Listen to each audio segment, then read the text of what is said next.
गया है। आज सुबह सुबह 8:45 के आसपास सबसे पहले आपको बताया गया था कि कैबिनेट की आज होने वाली 11 बजे से शुरू होने वाली बैठक में क्या होगा। बैठक खत्म हो गई है, स्क्रीन पे अपडेट्स आने शुरू। अभी भी सूत्रों के हवाले से जब एक प्रेस कॉन्फ्रेंस हो जाएगी तो और क्लैरिटी आ जाएगी।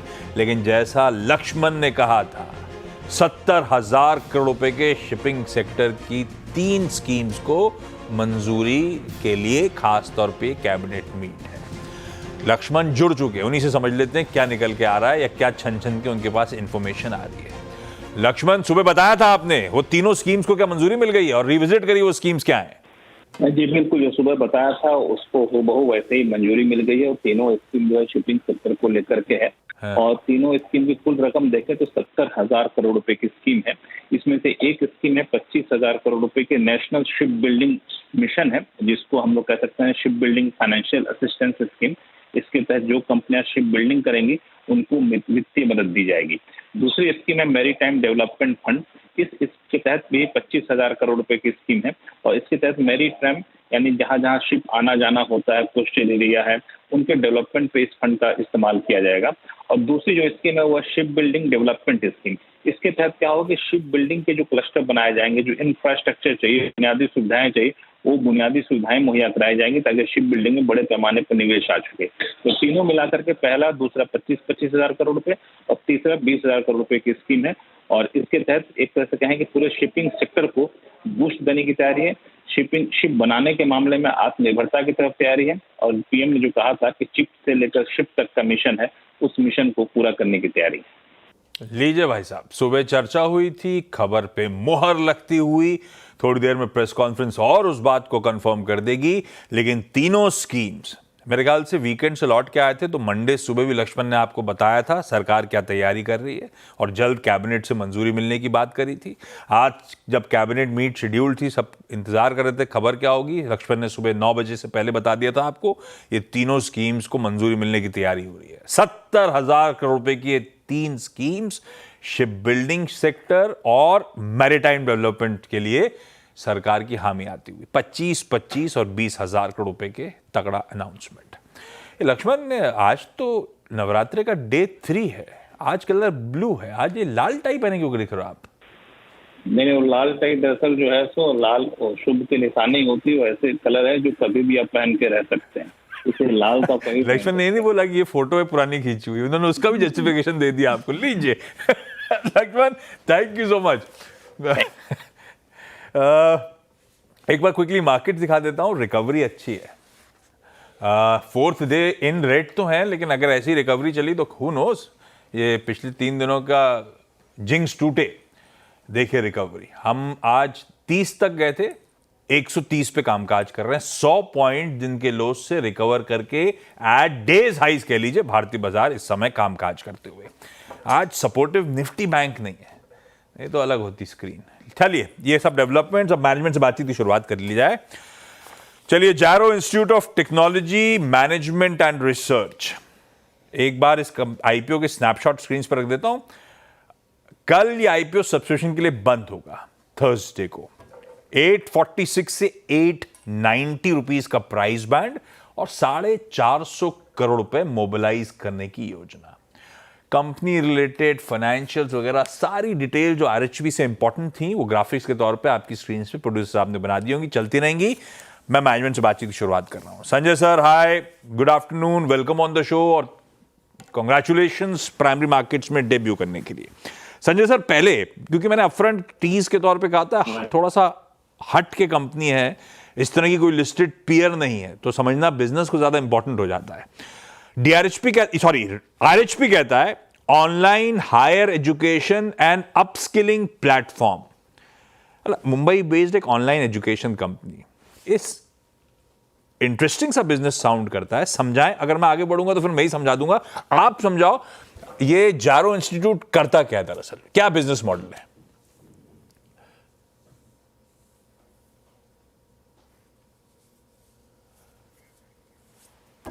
हेलो संजय सर, ऑनलाइन सिखाते हैं, ऑनलाइन ही फ्रीज हो गया मामला।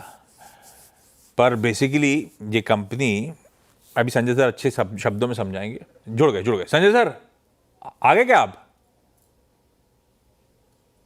नहीं, कोई इशू आ रहा है।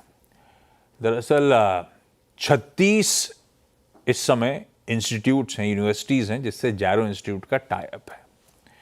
इन 36 इंस्टीट्यूशंस के जो ऑनलाइन प्रोग्राम्स होते हैं, डिग्री कोर्सेज ऑनलाइन होते हैं, वो डिग्री कोर्सेज के साथ सर्टिफिकेशन कोर्सेज होते हैं, वो सब इन 36 इंस्टीट्यूट्स के साथ टाई अप के थ्रू जैरो इंस्टीट्यूट प्रोवाइड करती है। ये है बिजनेस मॉडल। अब इस 36 में कई सारे मार्की यूनिवर्सिटीज और इंस्टीट्यूशंस हैं। खैर, जैरो सर, संजय सर जुड़ चुके। संजय सर जुड़ गए क्या आप? या I can hear you well. एकदम क्रूशल जंक्चर पे आपका मामला फ्रीज हो गया था। मैं समझने की कोशिश कर रहा था आसान शब्दों में, ये जैरो इंस्टीट्यूट संजय सर करती क्या है? Okay, Jaro institute education is a link between the university, institute और लर्नर के बीच में लिंक है। तो हम क्या करते हैं, हम एग्जीक्यूटिव एजुकेशन में हैं, तो हमारे जो भी लर्नर्स है वो सब लर्नर्स हमारे वर्किंग प्रोफेशनल्स है। तो उनको हम समझाते हैं कि आपको कैसे ग्रोथ, उन्नति मिलेगी, प्रगति मिलेगी आपको आपके करियर में इन द कॉर्पोरेट लैडर। तो इसका ड्रीम मेरा शुरू हुआ 1992-93 से, जब मैं एक कंपनी में काम कर रहा था। तो वहाँ मैं HR MBA करके आया था। तो हम परफॉर्मेंस अप्रेजल का एक पार्ट था टीम में। तो परफॉर्मेंस अप्रेजल हर साल होता है, हर एम्प्लॉय को इंक्रीमेंट मिलती है, हर एम्प्लॉय को प्रमोशन चाहिए होता है, और हर एम्प्लॉय का सपना होता है मैं एक दिन MD बनूं, कंपनी का CEO बनूं। तो मैं उनको बताने का कि वो मैन्युफैक्चरिंग यूनिट था। तो आपको अगर MD और CEO बनना है या एंटरप्रेन्योर बनना है, उद्योजक बनना है, तो आपको उसके लिए सब फंक्शंस का नॉलेज होना चाहिए। आप प्रोडक्शन के हो, प्रोडक्शन मैन्युफैक्चर में आप एक्सपर्ट हो, तो बड़े आपको फिनेंस सीखना पड़ेगा। Finance is the heart of business. आपको HR सीखना पड़ेगा, सेल्स एंड मार्केटिंग सीखना पड़ेगा, तब जाके आप MD या CEO बन सकते हो। और जो फैकल्टीज ने मुझे पढ़ाया मेरे MBA में 89-91 के पीरियड में, एकदम बहुत बढ़िया फैकल्टी थे, इतने बढ़िया। अभी हम बम्बई में होते हैं या दिल्ली में, गुड़गांव में किधर होते हैं, या बेंगलुरु में, तो हमको थोड़े अच्छे फैकल्टी मिलते हैं। बट मैंने सोचा अगर ऐसे फैकल्टीज गाँव में मिलेंगे, मतलब Tier 3 Tier 4 टाउन्स में मिलेंगे, तो भारत के रियल डायमंड्स जो है वो गाँव में है। तो अगर ऐसे फैकल्टी पढ़ा पाएंगे, बट मेरे पास सब सॉल्यूशन नहीं था कि टेक्नोलॉजी इतनी एडवांस नहीं थी। तो एक समय आ गया 98-99 में, मैं US में था, मैंने देखा टेक्नोलॉजी बहुत एडवांस हो रही है, अब एक ना एक दिन अपने इंडिया में अच्छी तरह से आ जाएगी। वो देखने के बाद 2009-10 में हमने जंप ले लिया इसमें। तो ड्रीम था कि टू एजुकेट इंडिया। तो हम भले विकसित भारत की बात करें, आत्मनिर्भर भारत की बात करें, उसके लिए उच्च शिक्षा, हायर एजुकेशन, अपस्किलिंग, रिस्किलिंग ये मैंडेटरी है। और अभी लर्नर मतलब आपके केस में स्टूडेंट जिनकी आप ऑनबोर्डिंग कर रहे हो तो उन इंस्टीट्यूशंस के लिए। करेक्ट। 2009-10 में मतलब 16-17 साल पुरानी कंपनी हो गई। करेक्ट। अच्छा, Correct. ये 36 इस समय पार्टनर इंस्टीट्यूशन से, ये RHP कह रहा था करंट, मतलब FY25 के एंड में, अब तो पता नहीं एग्जैक्ट नंबर आप बताओगे, इनके सारे ऑनलाइन डिग्री प्रोग्राम्स, इनके सर्टिफिकेशन कोर्सेज जो होते हैं आप मैनेज करते हो। अच्छा, ये क्या एक्सक्लूसिविटी होती है इन इंस्टीट्यूशंस के साथ, या रीजन स्पेसिफिक होता है कि जैरो भाई आप लोग महाराष्ट्र वाला देख लो, ऐसा होता है क्या? दूसरा, आपके बिजनेस के लिए सुन के ऐसा लगता है कि इन 36 इंस्टीट्यूशंस को रिटेन करना और इन पार्टनर इंस्टीट्यूशंस को और ऐड करते जाना, यही बिजनेस का मेन मोट और यही ऑब्जेक्टिव होता होगा, आई एम अज्यूमिंग। एग्जैक्टली। तो लकीली क्या है, हमारे पास 7 IIMs है। हमारी शुरुआत हमने 2017-18 में की IIM अहमदाबाद के साथ। IIM अहमदाबाद नंबर 1 है, अच्छा काम किया, अब 6-7 साल से काम कर रहे हैं। फिर IIM त्रिची आ गया, फिर IIM नागपुर आ गया, फिर IIM Kozhikode, IIM Mumbai, IIM Indore. तो अच्छा काम कीजिए और आपको बाकी इंस्टीट्यूशन आपके पास अप्रोच करती है। जैसे IIT में IIT मद्रास के साथ अच्छा काम किया, IIT दिल्ली से अच्छा काम किया, IIT बॉम्बे आ गया, IIT कानपुर आ गया। तो ऐसे ऑल प्रेस्टिजियस इंस्टीट्यूशन। तो इससे क्या होता है कि अगर इंस्टीट्यूट अच्छी है, उसकी शिक्षा अच्छी है, तो लर्नर को समझना और लर्न करने के लिए अच्छा पड़ता है, और फिर उसको वो लर्न करने के बाद प्रमोशंस मिलते हैं। हाँ, वो ठीक है, वो तो जितना आप अपने आप को स्किल करते रहोगे उतना आप और प्रोग्रेस करोगे लाइफ में। ठीक है, 36 इंस्टीट्यूशंस हैं, वो RHP कहती है टॉप 3 से 53% of the total revenues FY25 में आए। इस तरह का कंसंट्रेशन क्यों? और ये टॉप 3 कौन से, IIMs हैं क्या? नहीं, इसमें 2 पार्ट है। हमारा अगर 100 रुपीज का पाए है, तो उसके अंदर 18% आता है IIM IIT से, और 82% आता है यूनिवर्सिटी से। अब आप पूछोगे कि इधर 18% कम क्यों है? क्योंकि IIT IIMs में बैच की साइज छोटी होती है, 50 स्टूडेंट, 60 स्टूडेंट, बट यूनिवर्सिटी में जाएंगे तो उधर 1000 स्टूडेंट हो सकते हैं, 800-900 स्टूडेंट हो सकते हैं। तो इसलिए एक थोड़ा डिफरेंस है। तो मतलब बाकी इंस्टीट्यूशंस जो होते हैं वो जितनी भी ऑनबोर्डिंग करनी करते रहो, पैसा आने दो। IIT IIMs restricted number of batches लेते हैं और इसीलिए वो कंसंट्रेशन कम है, दिख रहा है ऐसा। Correct correct.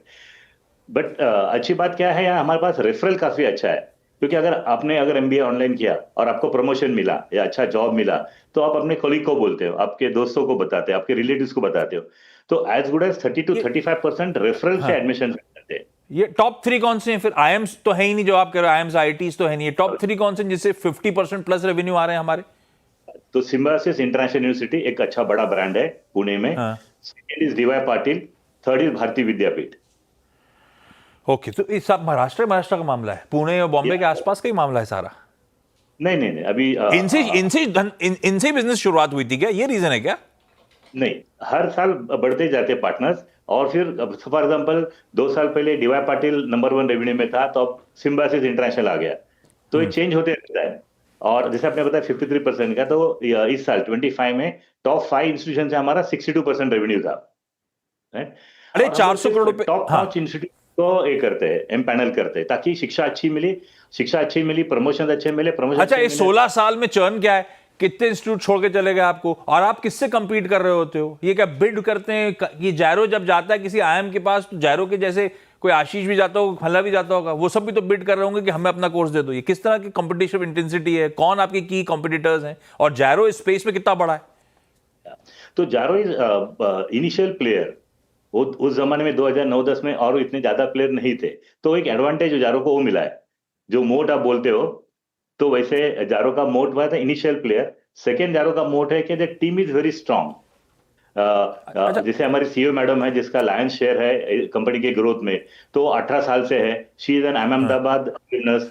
अच्छा एक बात, ओके, अच्छा संजय सर, सॉरी, 450 करोड़ पे मोबिलाइज कर रहे हो आप, फ्रेश इशुएंस है 170 करोड़ रुपए का, मार्केटिंग ब्रांडिंग पे 81 करोड़ रुपीस, और रीपेमेंट पे बोरोइंग्स के 45 करोड़ रुपए खर्च कर रहे हो आप लोग, है ना? Correct. ये मार्केटिंग एडवर्टाइजमेंट, मतलब कि ये जो इंस्टीट्यूट जिनको आप ऑनबोर्ड करते हो, जिनके साथ करार करते हो, उनके ऑनलाइन कोर्सेज सेल करना, मार्केट करना, एडवर्टाइज करना आपका काम होता है? एग्जैक्टली। सो हम क्या करते हैं, I just give in 1 minute. हम मार्केटिंग करते हैं जो लर्नर्स को लेके आने के लिए, तो एड कैंपेन रन करते हैं, लीड से हम कॉलिंग करके काउंसलिंग करते हैं। ये एजुकेशन वर्टिकल है। अब एजुकेशन इंडस्ट्री बन गई है, but we have to be, हमको बहुत केयरफुल रहना पड़ता है कि काउंसलिंग अच्छी तरह से की जाए, उनको समझाया जाए वर्किंग प्रोफेशनल को, कि उससे ये करने के बाद उनको ग्रोथ कैसे मिलेगी। और पुराने एग्जाम्पल देते हैं, टेस्टिमोनियल शेयर करते हैं। बाद में हम टेक्नोलॉजी सपोर्ट करते हैं। तो आईएम्स के कैंपस में हमारे स्टूडियोज है, जो एलएमएस भी हम प्रोवाइड करते हैं, learning management system, that the platform over which the interactive lectures happen. Correct. So content हुआ, कोर्स मटेरियल हुआ, ये तो इंस्टीट्यूट से प्रोवाइड कर रहे होंगे, आप सिर्फ एक ब्रिज हो, आप ऑनबोर्डिंग कराने में मदद कर देते हो। करेक्ट। Okay. और एक एडवांटेज हमारा है कि हम ऑल्सो बिजनेस इंटेलिजेंस करते हैं, मतलब मार्केट से सर्वे करते हैं, हम इंडस्ट्री रिपोर्ट्स का पढ़ाई करते हैं कि वर्किंग प्रोफेशनल्स को ग्रोथ के लिए क्या चाहिए। अब मैं आपको सॉरी, 280 करोड़ रुपए का ओएफएस है। संजय सर, आप अपना स्टेक रिड्यूस कर रहे हो, मेरे ख्याल से 77-78% पे है, और सक्सेसफुल आईपीओ रहा तो रिड्यूस होकर 57% पे आ जाएगा। ये 77%, 78% आप और प्रमोटर्स के पास है, बच्चा 20-22% किसके पास है? तो हमने लास्ट ईयर थोड़ा सेकेंडरी ओएफएस किया था, तो तभी हमने कुछ शेयर्स दिए थे, राइट। और अभी प्री आईपीओ जस्ट एक 20-25 दिन पहले अप्रोक्सीमेटली किया था, तो उसमें अच्छे मार्की इन्वेस्टर्स आए थे, तो हमको चाहिए थे कि अच्छे इन्वेस्टर्स आए, ताकि कंपनी को भी अच्छा सपोर्ट मिले और ग्रोथ अच्छी हो जाए।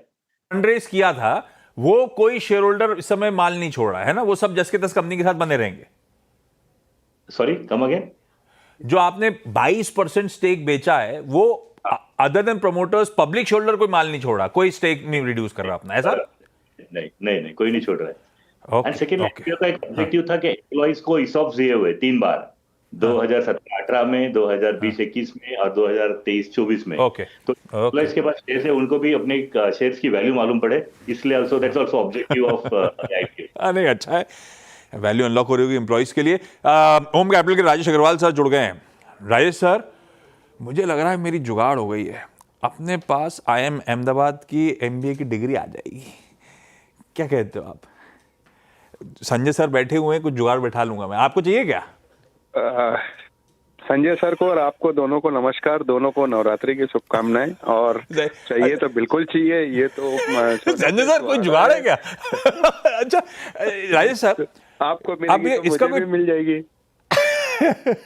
35 टाइम्स FY25 की ईपीएस पे अपर बैंड पे पी दिख रहा है। अब वो हिस्टोरिकल हो गया, आगे की ग्रोथ अपनी जगह। कोई लिस्टेड पीयर है नहीं तो कंपैरिजंस ड्रॉ करना थोड़ा मुश्किल है, इसलिए आपकी याद आई। दूसरा एक बस निगलिंग वरी हमेशा ये एडटेक कंपनीज के साथ, अब संजय सर की कंपनी तो अलग ही है, पर एडटेक एज अ स्पेस ने हम शेयर बाजार को कमा के नहीं दिया था। ऐसे में इस कंपनी पे व्यू क्या है जारो पे आपका? देखिए, कुछ चीजें हैं जो डिफर कर रही हैं दूसरी से। एक, इनकी 36 इंस्टीट्यूशन जिसमें 7 IIT, 7 IIM और जो ग्लोबल प्लेयर है रॉटमैन स्कूल, उसके साथ टाई अप है। और एक सबसे पुराना हैंड कहा जा सकता है, 22 ऑफलाइन सेंटर और 17 टेक स्टूडियोज है। ये इनकी पॉजिटिव्स हैं और स्ट्रॉन्ग ब्रांड रिकॉग्निशन है जो अपनी जगह है। फाइनेंशियल में भी देखेंगे तो रेवेन्यू में बहुत अच्छी बढ़त हुई, बॉटम लाइन में बहुत अच्छी बढ़त हुई है कई पिछले 2-3 सालों में। रिस्क जो है, एक डिपेंडेंस जो इंस्टीट्यूशन पे है वो तो अपनी जगह है, और टॉप 3 पार्टनर से करीब 53% का रेवेन्यू आता है, ये अपनी जगह है। लेकिन अब जैसा आपने कहा कि कोई कंपेरेबल है नहीं, तो मैं इसे स्ट्रेंथ में मार्केट लीडरशिप को ले सकता हूँ, हाई रेवेन्यू प्रेडिक्टेबिलिटी उसको ले सकता हूँ। 38 टाइम जो है ना, वो मेरे ख्याल से जो फंडामेंटल्स है उसको इस वक्त जस्टिफाई कर रहे हैं, तो सब्सक्राइब की रेटिंग रहेगी। बढ़िया है भाई। ओम कैपिटल राजेश अग्रवाल सर कह रहे हैं जैरो इंस्टीट्यूट में सब्सक्राइब करना चाहिए आईपीओ में। संजय सर, राजेश सर, आप दोनों का धन्यवाद। संजय सर मजाक कर रहा था, IIM की डिग्री लेके अब करूंगा अभी का, कंपनी वाले अब क्या लेट हो गया थोड़ा सा, पर फिर भी अगर हो सके तो तांगने के लिए मिल जाए तो मजा आ गया। थैंक यू आप लोग का जुड़ने के। हाँ सर, एक पॉइंट आज के तारीख में वो जमाना गया कि पहले हम सोचते थे मैंने बीटेक MBA सब पढ़ लिया, अभी हमारा पढ़ाई खत्म हो गया, अब 40 साल काम कर। हाँ, हम तो ऐसी फील्ड में कि रोज सीखना पड़ रहा है, हर 2 साल हमको सीखना पड़ेगा। और एक पॉइंट छोटा सा शेयर करता हूँ, आज की तारीख में डॉक्टर एक ट्रेनिंग प्रोग्राम को एड्रेस कर रहा था, तो डॉक्टर को पूछा, डॉक्टर साहब अभी आप ऑपरेशन थिएटर करेंगे कि आप फिनांस देखेंगे? तो बोले डॉक्टर साहब मैंने गलती की, मैं ऑपरेशन कर रहा था ऑपरेशन थिएटर में, मुझे पैसा किधर का पता नहीं चला, तो मुझे फिनांस सीखना है, हॉस्पिटल का चालू करने का है। तो अपस्किल हमेशा इंपॉर्टेंट है। थैंक यू आप सबका जुड़ने के लिए। ब्रेक ले रहा हूं, ब्रेक के उस पर एक क्विक मार्केट चेक।